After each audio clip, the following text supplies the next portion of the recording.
if I hadn't had that benefit of being able to know what to do about that, I'd probably be like all these other people that I see wandering around that are my age, younger and older, who are just incapacitated after going through something like this, because it is no easy decision to have this knee thing done. It's bold what you do, Kate.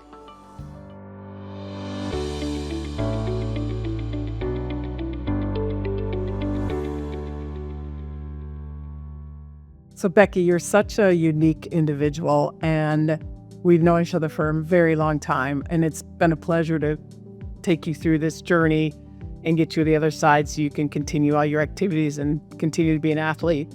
So if you would tell us about what happened, what activities you couldn't do, what you went through with your joints, and how you made your decisions, because it's a tough decision to make. And there's a lot of parts that are involved in it. And so you come through this with flying colors. So I'd really like people to know how you did that, and so it helped them get through it for them.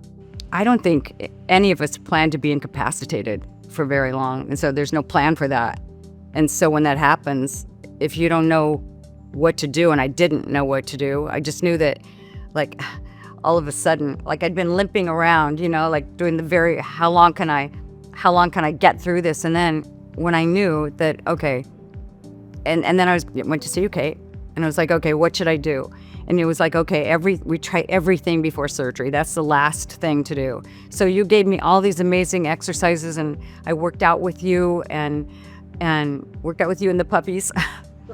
But also, like, you're so specific about what it was that I needed to do. And I just got chills saying that, because you were so specific about what to do that it gave me peace of mind. And also, I think courage, to just keep doing what I knew I needed to do to avoid surgery. And that lasted for quite a while before we finally was like, okay, you know what, now's the time. And, but I want to go back for a second and talk about that, because, I was used to doing things, like, I've been a skier I'm from Colorado. I've been a skier for my life, and I've been going to this workshop every single year for years and years. And for the idea that I can't go see all my friends and go be in that workshop in Aspen was really, I never thought that would happen. And then for me to just say I can't go, I couldn't even walk around town, much less ski. So that was one thing. And another thing is that I fell in love with bicycle trips, like going on these wonderful planned, like Butterfield Robinson bike trips through different places in Europe and stuff. And they're not for sissies, But to think that I couldn't do that and I'd be invited places, what I had to decline. And it started affecting who I believed myself to be. And when you said you're an athlete, I started questioning myself, like, am I really an athlete? Can I ever be an athlete? Well, it was sort of like subtraction, like I had to keep subtracting things out of my life that I love to do. And and then it starts affecting, like, how I'm feeling about myself and what am I, I'm not into that aging game thing, like, I'm in denial about that, because I feel like I'm not going to throw in the towel on that, because we're body, mind, spirit beings. And so if I start identifying myself as being elderly or over the hill or all the stupid things that people say and do, it doesn't work for me, because my body will respond in that way. So to get to that point where I absolutely could not subtract one more thing out of my life. And you gave me, and listen, I was eating like up to 8 or 10 Advils a day. For me to ski, I had to have Advil in both of my pockets of my ski pants. And at noon, I couldn't hardly bear it anymore, but I still had half a day to ski, so. But you know what, Kate? It was so interesting to me to walk into the clinic and have you start evaluating me, because you were evaluating things I never thought of. You're having me turn around this way, turn around that way. And I could tell that you had like a big toolbox full of things that you were looking at to see, like, okay, what specifically is going on with this one injury. And I didn't want to hear, that what the final thing was like, well, you know what, now it's at the point where you have to do surgery. But it took a long time for you to finally say that. And I have stairs in my house, and I was like going up one, and then the next one, and then the next one. And so, you can't live like that. No.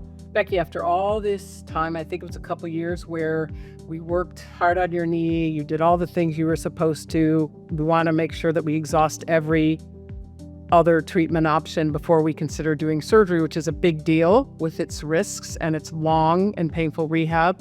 So we got to that point with you, and the next step would be, we got to make sure you get to the right surgeon. We got to make sure that this is the best person for you. And there's a lot of good surgeons out there, but I think it's important to link the person with the person they are as a surgeon. So I had you go see my doctor, did both of mine as well, knee surgeries. And as a physical therapist, I asked the 3 opinions. I got some very difficult questions most people wouldn't ask. Like, I had a lot of knock knees. So how are you going to realign my leg? How are you going to make those cuts in the bone? Blah, blah, blah, blah. And they put up with me and they answered my questions.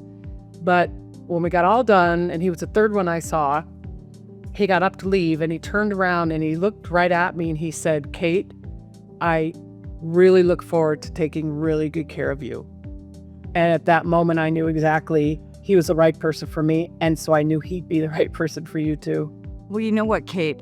Another reason why, this is like a big reason that we haven't even talked about, but I know that you made it part of your trajectory of learning by going and visually participating in all these different kind of surgeries with lots of different surgeons.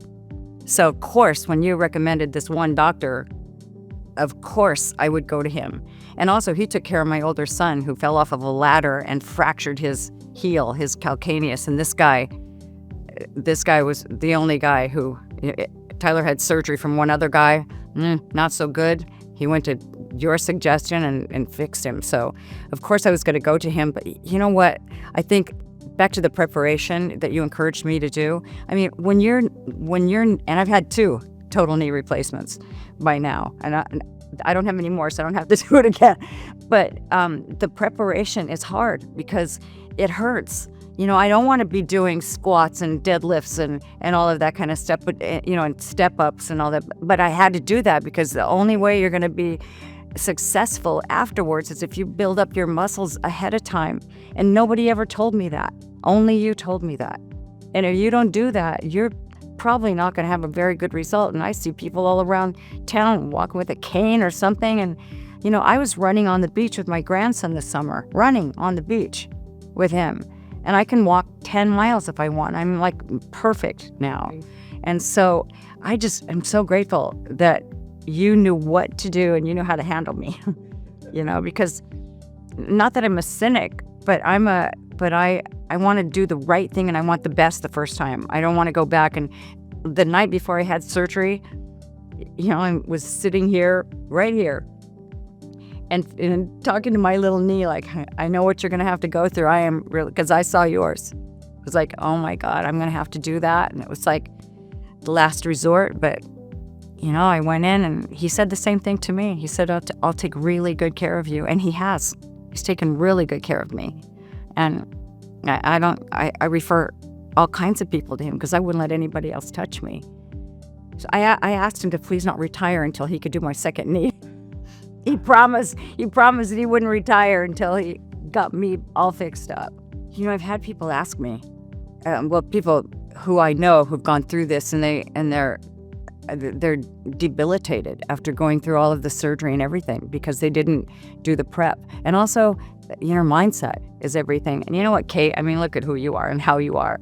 You're the happiest person. You in your classes that you teach, it's joyous, it's fun. It's not like a trainer screaming at you. And I call some trainers liars. They'll go 10 more, and then you get to that level, and they go, okay, and now 10 more. I'm like, you're a liar. But it's fun to work with you because you're uplifting. It's not like the I don't know what metaphor I want to use, but it's not like going to you. It's like, oh my God, like doom and gloom. It's like, here's the good news when you do what you need to do, and here's the bad news if you don't. So, I'm the heaven if you do and hell if you don't. So I'm a heaven if you do person, and I'm that's how I'm motivated, and you figured that out about me. You didn't say, if you don't do this, you're gonna be crippled for the rest of your life, because that doesn't motivate me. I can't put a picture of a very obese person on my refrigerator. That doesn't make me work out. But put a picture of someone like Rob, our cameraman, and then I feel like I have to work out. It's like that's what motivates me, not the other way around. But anyway, that's what you do. You've got people so figured out that I'm excited to see what this product is that you create. This whole journey that you can take people through, because it's not just one and done. Because like I was saying before, like I like to have Kate in my pocket, because I know like if something happens, God forbid, I'm not even gonna put that out there, but like anything else that would happen to me, that I twist an ankle, whatever it would be, like I know that I can go to you, and even though I might not be in proximity to you, like I can find that one thing, and I can trust that will be the thing that I can get some relief from. I mean, nobody's better than you at what they do. And you've learned over years, and like I said earlier, it's like body, mind, and spirit. It's not just one thing. And it's also like you can't just go and see Kate and get fixed. It's like, and come home and eat crap. It's like you've got the whole thing figured out. Like, okay, this is how you need to take care of yourself. This is what you need to do. This is how you need to set up your space. If you're gonna have surgery, here's what you do. Here's like what your things you need to have in place before you go. All of that. You even told me one time, like, I remember you giving me a book or something that said, anyway, it was a reading that said, here's how you prepare for surgery, mindset of surgery. Here's how you talk to the people that are going to be in the surgical suite. Like, hey guys, which I did. Hey guys, by the way, are you going to be playing music? Are you guys going to be talking like in front of the surgeon and everybody before they knock me out? Like, I just want to know. I don't want any news playing, please. I want, or whatever. And then they're but I wanted to set myself up for success, and you did that for me too, so thank you for that. And you're really good at this because you're a good meditator. Manifest and meditate how you want that outcome to be. And I did that for all my surgeries, but I remember telling you that, and also the night before I'd always done this, is say a prayer for your surgeon. Make sure he's operating at 100%. It's not just about you, but it's about him and everybody else in the room. And then I always tell people, and this is something for people to remember, whenever you have to go into surgery, I say, look, it's going to be loud, it's going to be light, it's going to be cold. And so when you go in there and lay down, you need to close your eyes and go to your most beautiful place and just imagine that you're there, and just block everything else out. Because in assisting in so many surgeries for so many years, I've told people this, but the people, when I first started, I didn't do that. And I watched how people went to sleep. They woke up the same way. Ooh. So if you go to sleep peacefully, you'll wake up peacefully. And we have woken up many patients, I would say more males than females, that wake up very combative and where am I and what's this, and trying to pull this out or pull this out of their knee and things like that. Because I'm convinced they went to sleep that way and they didn't do all the mental preparedness that you did. Mm-hmm. And so I always tell my residents, look, you got to figure out this person. Everyone's unique, and what's going to motivate one person is going to be different for the other person. And so you have to figure out how to help them mentally, spiritually, psychologically, emotionally improve this. And you're so easy because you're so in touch with all of that. I wish everybody was. But it's a really, really important part about what we do and what we in my field need to talk to patients about. And we're the ones to talk with them about because we're the ones who spend so much time with them. They're probably not going to get that in their 5 or 10 minute visit with their doctor or anyone else. So it's really our job to do that, our responsibility. The or anyone else part is important because people don't think about that. Even a physical therapist, just because it says PT doesn't mean that you're gonna talk to people. It's bold what you do, Kate, because you get it. That we aren't. You can't separate all the parts. You've got to have it all working together. Or your recovery. If you recover well, your recovery is going to be long and hard. And the aftermath. I was talking about how hard it is to work out before. It's hard to work out after too, by the way. And I remember coming into the clinic after knee replacement number 1 and walking in because I knew that I could, and I made myself the the stairs, the whole thing. You know, I did exactly what you told me. And I remember walking in, and I also was afraid because I knew what was going to happen. I knew that I was going to have to, you guys are going to make me bend that knee, and it was not going to help, and it was going to hurt. But it's like, I think it's having faith in someone and belief in someone, which is really important, because I trusted the process, and it worked. Because now look. Thank you, Becky, for chatting with us. And I know that your story is going to resonate with a lot of people and help them make better decisions for themselves. So for all the things that you've done and all the information that you've shared, they'll be more prepared when they have to go through something that you did. So I really, bottom of my heart, appreciate chatting It's with mutual. us. Okay. You're an extraordinary individual, and you have so much to share with people. So now we'll get to share this with lots of people who are going to go through the same thing. You know what, Kate? I'm thanking you equally, or even more, because I get to walk through my life now and run through my life, like it wouldn't have happened had I not met you, truly. And meeting that doctor, that amazing surgeon, wouldn't have happened either, because you're the one who introduced me to him, and I don't know what I would have done without that. My life would be very different today had you and I not crossed paths all that time ago. And I know that not everybody's fortunate enough to have a friend who's also the person who's going to take care of them and understand them and know their family and all of that. I'm very grateful and unique, and I get that. And I don't take that for granted, and I don't take you for granted, and I know we have an eternal friendship. And it's because of the trust that we have with one another in every area of life. I know that that's a unique and beautiful thing that we have. And I can't imagine what, I can imagine what would happen had you and I not crossed paths, because I still would have had knees that wore out, or whatever I don't like it when they say like wear and tear. I hate that diagnosis is so stupid. But honestly, I still would have had, because of my skiing and all the kinds of things I do. But if I hadn't had that benefit of being able to know what to do about that, I'd probably be like all these other people that I see wandering around that are my age, younger and older, who are just incapacitated after going through something like this, because it is no easy decision to have this knee thing done. And I remember seeing that surgery the next day, and just I started to cry, because I knew what was coming, but still to have this big gash in the front of your leg, which now I can barely even see it.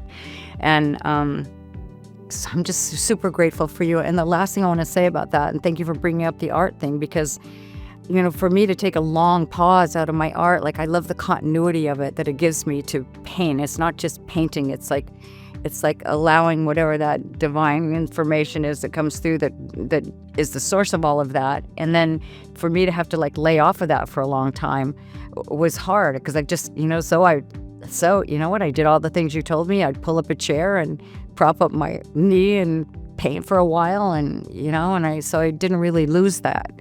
And I thank you for that. You're so welcome. It's mutual. Thank you.